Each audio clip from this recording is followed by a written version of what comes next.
അതെ, നമ്മുടെ സാഹചര്യങ്ങളെ കുറ്റം പറഞ്ഞിരുന്ന അങ്ങനെ ഇരിക്കുകയുള്ളൂ. ആരും നമുക്കൊന്നും കൊണ്ടു തരില്ല. നമ്മൾ ഹാർഡ് വർക്ക് ചെയ്താൽ അതിനെന്തായാലും ഡെഫിനറ്റ്ലി നമുക്ക് അതിൻ്റെ റിസൾട്ട് കിട്ടും. എൻ്റെ സബ്ജക്റ്റ് ഇംഗ്ലീഷാണ്. ഞാൻ നിലവിലൊരു ഗവൺമെൻറ് LP സ്കൂൾ അധ്യാപികയാണ്. അപ്പം ഇതിന് പ്രൊമോഷൻ പർപ്പസിന് വേണ്ടിയിട്ടാണ് B.Ed ചെയ്തത്. B.Ed ഇൻ സർവീസ് ടീച്ചേഴ്സിൻ്റെ ഇഗ്നോൻ്റെ B.Ed ചെയ്തത്. പിന്നെ അതിൽ നമുക്ക് പ്രൊമോഷൻ കിട്ടാനുള്ള ഏറ്റവും ഉയർന്ന പോസ്റ്റ് എന്ന നിലയ്ക്ക് HSSTക്ക് വേണ്ടിയാണല്ലോ നോക്കേണ്ടത്. അങ്ങനെയാണ് CEC സെലക്ട് ചെയ്യുന്നത്. ഞാൻ അധികം ലൈവ് ക്ലാസ്സസ് കണ്ടിട്ടില്ല, റെക്കോർഡ് ക്ലാസ്സസ്സാണ് കണ്ടിരിക്കുന്നത്. സ്കൂൾ വിട്ടിട്ട് ഒരു മണിക്കൂറൊക്കെ അവിടെ സ്കൂളിൽ തന്നെ ഇരുന്നിട്ട് പ്രിപ്പയർ ചെയ്യും. അങ്ങനെയാണ് ചെയ്തിട്ടുണ്ടായിരുന്നത്. 21 വയസ്സായ മകളുടെ അമ്മയാണ് ഞാൻ. 21 വയസ്സുള്ള അമ്മയാണ്. എൻ്റെ മോളും DTC കഴിഞ്ഞതാണ്. പിന്നെ മോന് 6ാം ക്ലാസ്സിൽ പഠിക്കുന്നു. എനിക്ക് 7ഓളം PSC ക്രാക്ക് ചെയ്യാൻ പറ്റിയിട്ടുണ്ട്.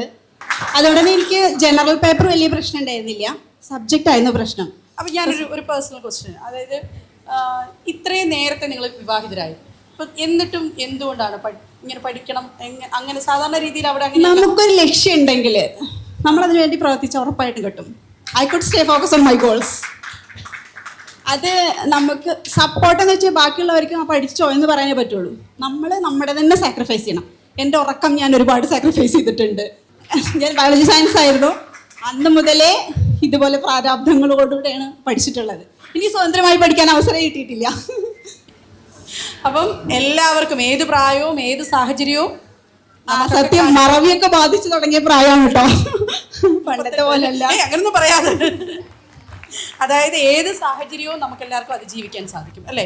നമ്മുടെ ചോയ്സ് ആണ്, ഓരോരുത്തരുടെയും ലൈഫിന്റെ ചോയ്സ്. അതെ, നമ്മുടെ സാഹചര്യങ്ങളെ കുറ്റം പറഞ്ഞിരുന്ന അങ്ങനെ ഇരിക്കുകയുള്ളൂ. ആരും നമുക്കൊന്നും കൊണ്ടു തരില്ല.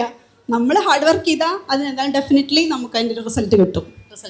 ഓക്കെ, അപ്പം വളരെ ഓരോരുത്തരും ഓരോ ജീവിത സാഹചര്യത്തിനെയും മറികടന്ന് കാണിക്കുകയാണ്.